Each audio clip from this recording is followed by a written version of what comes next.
Good morning and welcome to Open Mics. I'm Jessica Lovell in for Dr. Stites today. Today we are taking a look at all of the exciting changes for cancer care. The University of Kansas Health System is expanding options for patients in the Northland. We now have 3 locations and we continue to roll out a wide variety of services at Liberty Hospital. Appointments and treatments are also available at Briarcliff and Green Hills locations. This means so many patients are able to get the care they need much closer to home. Today, we are going to discuss why that is key for patients and the importance of having access to clinical trials. Today, joining me in studio are Jack Beal and Dr. Jeff Holzberlein. Jack is the Senior Vice President of the University of Kansas Cancer Center. Dr. Holzberlein is Vice President and Physician-in-Chief. Welcome to both of you. Thanks, Jess. Glad you're here with us. And joining us from our Liberty location is patient Betty Wilson and oncologist Dr. Jeremy Flanagan. Welcome to both of you. Thank you. Thanks. Glad you could both be with us. Betty, I want to start with you because you have MDS, which is a blood cancer. You are now living with cancer that sometimes includes chemotherapy. So tell us what your care looks like now that the health system has opened services in Liberty. How I would compare it, is that what you said? Yeah, just what, now that you're able to get services closer to home. Oh, sure, absolutely. It makes the time go by quicker when you know you don't have to drive 30, 40, 50 minutes to get to your treatment and then get your treatment, wait, and then drive the 40, 50 minutes back home. So it's very easy living in Liberty, and I'm so happy that the University came to Liberty Hospital. I bet, I bet. And before having services in your area closer to home, where did you have to go? Well, I went to Green Hills, but being at, I'll say, a senior citizen, driving to and from all the time, snow, winter, rain, you know, kind of like the mailman, it was put in a hardship after a year and a half of treatment, and it became a drag, let me put it that way. Betty, that's a very good way of describing it. That is a drag. Nobody wants to you know, have to go through those conditions, especially when you're facing cancer. You want to try to make things as easy as possible. Dr. Flanagan, how are these additional locations affecting the quality of care for your patients? Well, I don't think we see much of a change in the good quality, fortunately. We just have several places where folks can get the same care. You know, we went from 1 location in the Northland to 3. And at each location, we're able to give chemotherapy and immunotherapy, putting people through those same treatments. At each location, we have access to clinical trials. In some of the locations, we have imaging, and in 2 locations, we have radiation therapy. And doctor, just knowing though that things are easier for patients that are going through cancer and they're able to get to you safer and quicker, as a physician, that must delight you, I guess, right? Absolutely. You know, as Betty mentioned, you know, she's quite close to Liberty, but we also have patients that we've gotten just a little bit closer to, so that helps them reduce their driving time from 2 hours to 1 or things like that, and that makes it very important. You know, our treatments can be fairly arduous sometimes, and we want people to be as close as possible. Well, we spoke to radiation oncologist Dr. Julia O from the Liberty campus, who shares that she's excited about these new options. We are going to have state-of-the-art equipment. Everything that you can imagine that we need for radiation oncology is going to be put into that clinic. And this is so important because we can expand the options that we can offer patients, including stereotactic radiosurgery, stereotactic body radiotherapy, gating for lung tumors, things that are organ motion influenced. We can account for that, and that means less toxicity for the patients. We are very multidisciplinary, and any patient that will be treated at Liberty can be reassured they're getting the exact same treatment that they would receive if they were treated in the main center. But if there's ever a need for them to have more eyes on their case, we bring it to a multidisciplinary meeting, and they can have that reassurance that they're having even more levels of input and advice from many, many specialists across the whole spectrum of KU. So Dr. Holzberlein, what about patients in the Northland who are looking for access to clinical trials? Yeah, I mean, one of the great things about having a presence and an increased presence in the Northland is it does expand our ability to have patients have access to clinical trials. As an NCI designated cancer center, that's one of the true advantages that we have is the opportunity to offer clinical trials to patients. So we know how important that is, both to advancing the care of our cancer patients and advancing our discoveries in cancer. Well, this expansion comes at a time when the Northland is growing faster than almost anywhere else in the metro. Platte County has seen over 19% population growth in the past decade, the fastest in Missouri. Clay County follows with 14% growth over the same period. By comparison, growth in Wyandotte County was around 7%. So it's not just growth, it's actually rapid growth. So Jack, what are the implications for healthcare delivery?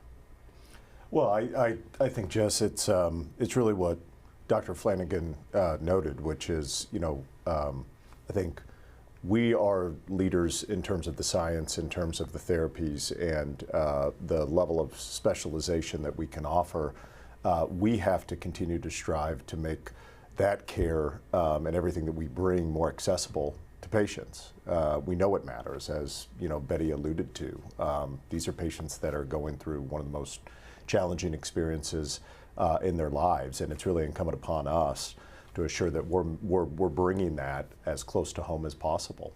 Well, right now, cancer accounts for about 450 new cases for every 100,000 people each year in Missouri. If Platte and Clay counties continue their growth, we could be looking at 500 to 700 additional cancer diagnoses annually in the Northland alone. So, Dr. Holzberlein, with those projections, how do you anticipate caring for those future patients? Yeah, I mean, we certainly recognize the increase in cancer that we're seeing, and I think we were very purposeful about our expansion into the Northland. We recognize that's also where the population growth is, so we expect more cancer cases there as well. And as Jack mentioned, I think we want to bring that same level of care that people might sort of have expected only at the Main now up into the Northland. They're going to receive that same level of care, and as Dr. O mentioned, that same level of multidisciplinary expertise. And so, our expansion into the Northland was very purposeful, whether that's Liberty, whether that's Briarcliff, and of course our continued presence at the Northland, we'll be able to continue to expand and offer services in all of those locations. So, Jack, that's exciting to be able to offer that to new patients. But when you add in long-term survivors needing follow-up care, lab work, monitoring, the number of visits will continue to rise. So how many patients do you anticipate the two new locations we'll see in the next year? Well, it's a lot. I think for perspective, we would expect is between just Liberty and Briarcliff. So I'm excluding our historic location at Green Hills. At just those two locations, we would expect, on an annual basis, to provide over 600,000 visits. That's between exam needs and therapeutic needs, but over 600,000 visits across those two locations. Needed capacity, and do it in a very purposeful way, as Dr. Holzberlein noted, to provide it closer to where patients in those communities live. So, Dr. Flanagan, with those kinds of projections, what does it mean for the way that you care for patients in the Northland? Well, I don't anticipate much change in our attempts at great care, and we've always had the wonderful Northland patients. I've been in practice in the Northland for 18 years. I'm very much looking forward to the expansion of those two other locations. We'll maintain all our relationships. It makes it a lot easier for my long-term follow-ups with all my great patients like Betty. And we will continue to offer clinical trials and continue to offer all the cutting-edge things that are available, with the ability sometimes to talk with our experts down at the main campus, which Betty was able to do, and then come right back for her treatment. Well, we are here to answer your questions this morning, so send those to us using the links on your screen. You can use YouTube, Facebook, or you can email the Medical News Network.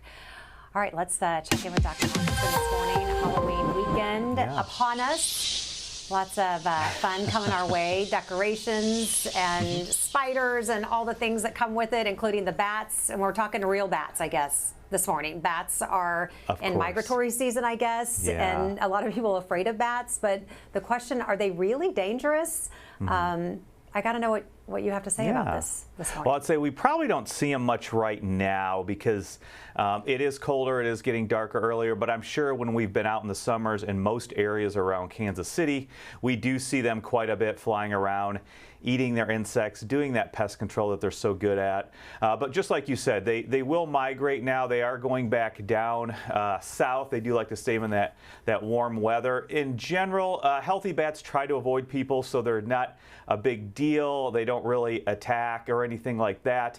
But if you do find one acting strangely or going for you or on the ground, just stay away, don't touch it, because you don't know, it could carry rabies. And we know that rabies is a fatal disease, unfortunately, but less than 1% of bats do carry rabies. So it's just important to understand that if you do have any contact with a bat, it is best to call your physician, your medical provider, in order to get those rabies vaccinations to protect you from that disease. But again, in general, bats are not dangerous. They are important for our environment. Like I said, they do play a key role in that pest control, eating those insects. So they are vitally important. And remember, they are protected species as well. And so I think that is the biggest thing to understand about that. If you do see some or one on the ground, probably just stay away. If you know you've had contact with a bat, contact your medical provider. Okay, stay away from bats. Okay. Yeah. I think you don't have to tell me that twice. Right. I'll write that down. For sure. Okay, so what's more dangerous, the rabies aspect of it or like the bat droppings that they leave around? I wouldn't even know what that looks like. But yeah, so also, like I said, we know that around here bats live probably in most of our neighborhoods.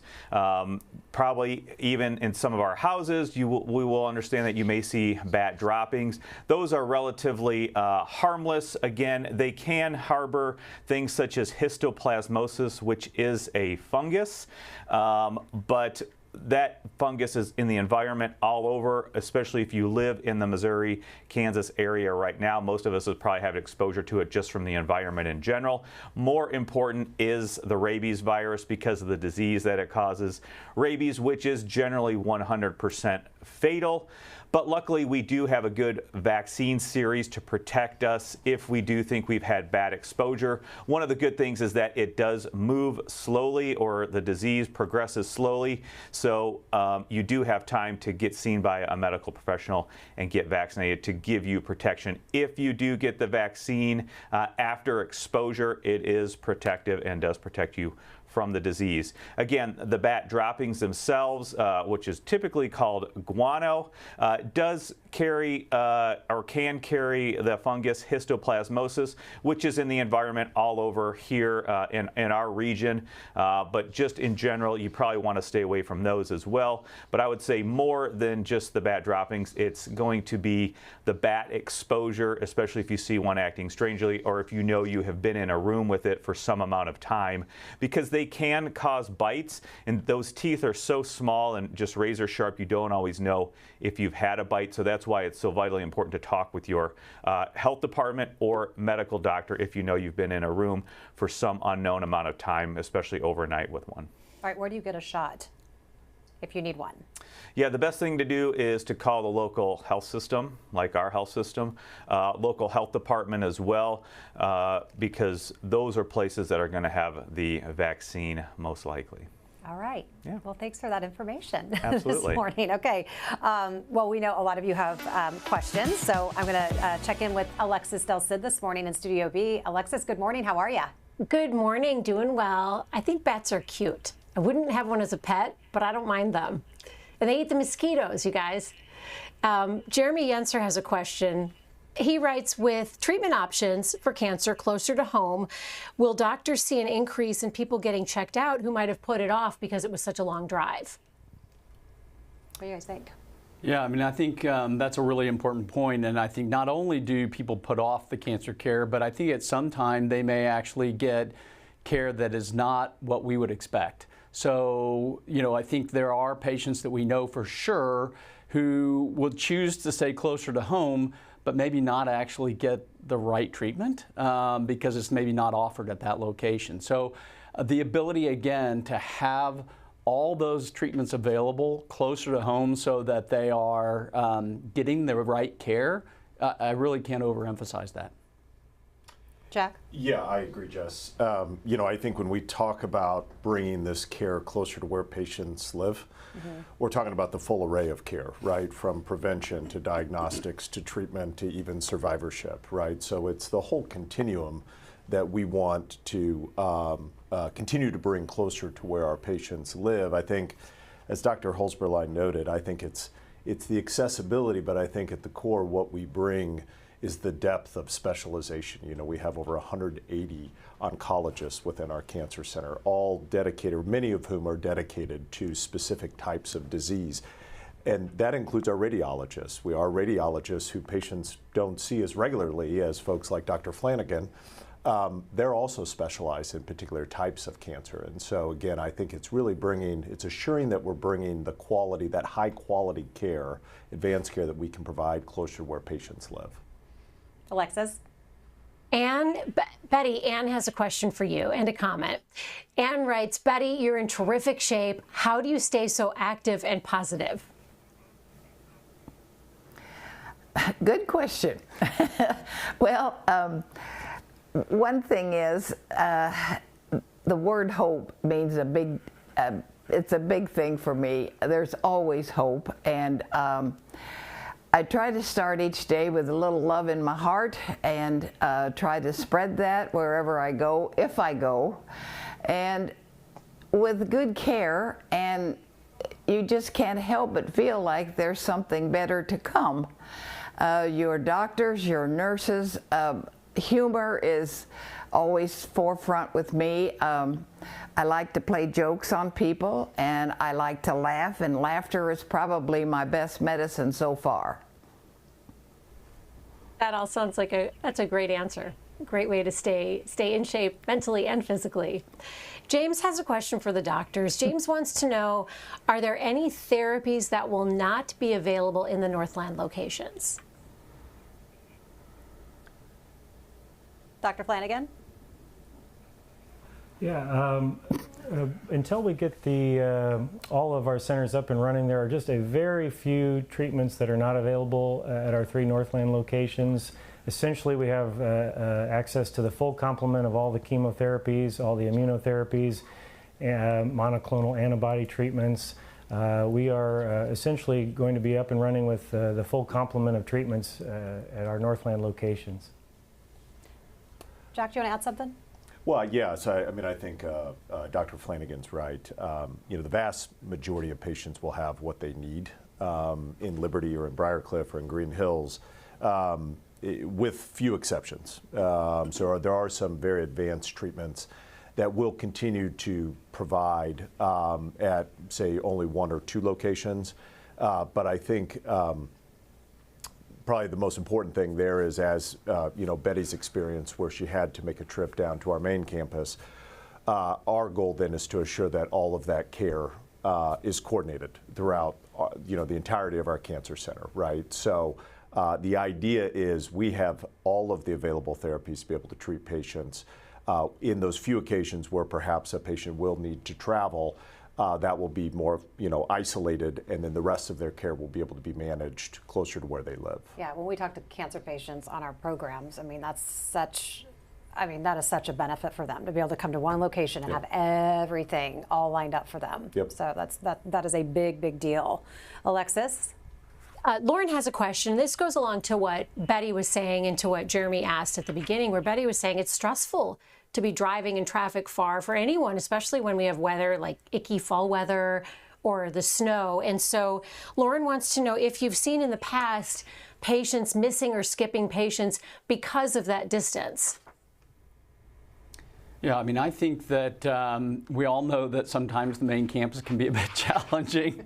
Whether that's the traffic that's around our whether our system or whether that's our parking, and so particularly when it's inclement weather and trying to be out and navigate that makes it even more challenging. And yeah, patients do miss appointments because of the inclement weather. If you're going to have to drive 50 or 60 miles in the snow or ice, you're probably a lot less likely to do that than if you have to drive 5 to 10 miles, where you're probably going to say, yeah, I can manage that. So I think it does, particularly in times of bad weather or other circumstances. Maybe it's just a day you don't feel very well. That certainly occurs with some of the treatments that we provide. So the ability, again, not to have to be in a car for an hour, hour and a half, and just be 5 or 10 minutes away from a center that you're going to receive your treatment, that's huge. That's a big perk. That's big. For sure. Alexis? We have one more question from Johnny, and this is a great question. Johnny wants to know more about how this is possible. He writes, does this mean the current doctors will be splitting their time between all the locations? And is it possible that I'll have to travel further for my appointments from time to time because of this? Well, we have physicians that do cover multiple locations. But I don't think you would have to travel further to see your particular doctor. Many of our doctors do, try to make sure that they're sort of localized. Certainly, they've been very purposeful about where they're practicing, knowing where their patients come from. We certainly looked at that. So it is, again, as I said, been very intentional and very purposeful about where we've placed ourselves in the Northland, and particularly what providers go to what locations. So I think that the goal is, again, you're able to see your provider much closer to home. I do not anticipate patients will have to drive further to see that particular provider. Alexis, last question. Okay, good. So Jack, anything else though that we haven't touched on that you want to make sure people know about? Anything that we haven't asked you that you want to make sure that people who are watching and listening are understanding about, this expansion and the care they're going to be receiving? And yeah, no, I mean, I think as I said earlier, Jess, we're and we stress to our teams, right, that we're one comprehensive cancer center. So whether you're practicing in Liberty or Briarcliff or all the way down in Olathe or out in Lee Summit, we're all one team. And so I think, as Jeff noted, everything we do is with a high degree of coordination to assure that we're taking the very best care of our patients and at the location that is most accessible for them. That's what we're striving for. And then, maybe finally, it's just, I love that Betty's here with us. Betty's really the star of the show here. Oh, yeah. And Jeff's talked a lot about us being purposeful about what we do. But I think maybe just the other thing I would mention is our patients are always at the heart of what we do. And there's never anything that we do where we don't, frankly, actively seek their voice in terms of those strategies and in terms of our planning, right? So that's always sort of at the forefront of everything we do, and that will continue to be the case. Dr. Flanagan, what do you want the big takeaway to be today? What do you want people to know? Well, my takeaway is that it's been my great privilege to treat patients in the Northland for quite a while and give cancer care to people like Betty. And we're going to continue to do that. We're going to continue to make it a little bit easier with expansion and continued great presence in the Northland.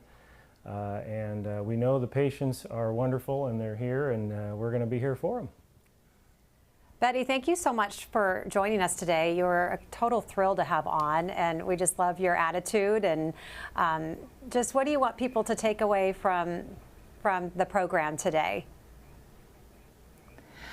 Well, my takeaway is I'm just so happy that it's here and available, and what wonderful care is already available, and I can hardly wait till the lab is up and running so we don't have to wait, a little bit too long sometimes, but that's forthcoming, and so I'm anticipating that'll just put the cherry on the cake when they get up and running fully.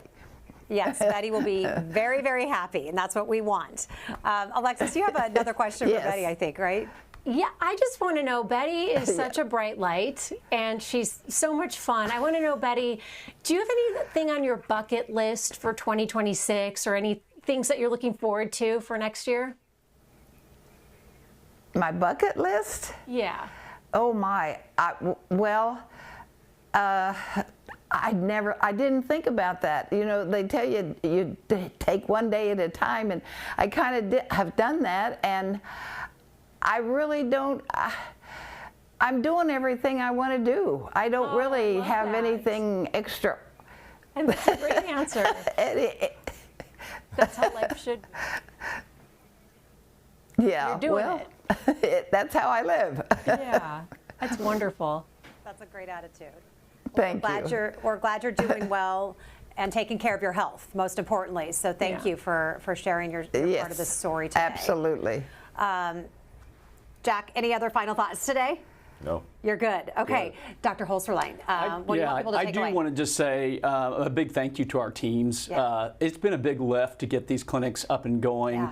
You know, Dr. Flanagan has been really critical and just a fantastic colleague to help us make sure that we had provider coverage. Our teams have put in a ton of work to make sure that the clinics are beautiful, they're functional, they're safe, and provide the same quality care that you would get here at the Main. So a big shout out to them. It's been a lot of work that's gone into that. Thanks to all of our guests today. We really appreciate it. And to our audience for being with us today. Have a great one, and we'll see you back here tomorrow. I'm Alexis Del Cid. On the next All Things Heart, let's call it a Halloween do-over. And boy, he deserves one. He had a sudden cardiac arrest on Halloween last year. This year, he has a brand new heart and a little buddy to go trick-or-treating with him. Subscribe to our morning medical update and open mics with Dr. Stites podcasts. Now, everywhere podcasts are available.